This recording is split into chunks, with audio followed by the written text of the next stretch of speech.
గోదావరి నదిపై బనకచెర్ల ప్రాజెక్టును ఎట్టి పరిస్థితిలో కట్టనివ్వమన్నారు మంత్రి కోమటిరెడ్డి వెంకటరెడ్డి. బనకచెర్ల ప్రాజెక్టుపై న్యాయస్థానాన్ని ఆశ్రయిస్తామన్నారు. ఏపీ ప్రభుత్వం ఆ నిర్ణయాన్ని విరమించుకోవాలన్నారు. సీఎం చంద్రబాబు అడ్డు వచ్చిన బనకచెర్ల ప్రాజెక్టు నిర్మాణాన్ని అడ్డుకొని తీరుతామన్నారు.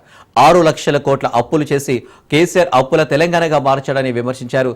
ఉమ్మడి నల్గొండ జిల్లాను కేసీఆర్ ఎండబెట్టారన్నారు. 67% మనకు రావాలి, 33% వాళ్ళకు పోవాలి. క్యాబినెట్ ఏరియా ప్రకారం 520 టీఎంసీ నీళ్ళు వదిలిపెట్టి బనకచెర్ల మీద కాంగ్రెస్ కోట్ల ఆపడానికి కోర్టు పోవడానికి అన్ని ఏర్పాటు చేసి మా ఉత్తమ్ కుమార్ రెడ్డి గారు ప్రస్తుతం అది చెప్తారు. అదే పని మీద ఉన్నారు. గోదావరి మీద కట్టనిచ్చే ప్రసక్తే లేదు.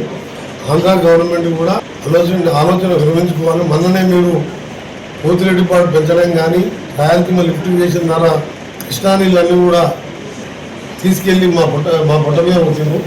ఏదో ఈసారి పైన వర్షాలు టైం పడ్డాయి కాబట్టి మా బండి కూర్చుంది. అదే కరువు వచ్చినప్పుడు ఏం చేయాలి? పెళ్లి ఒకసారి కరువు వస్తే ఒక క్రాప్ హాల్డ్ అయిపోయింది.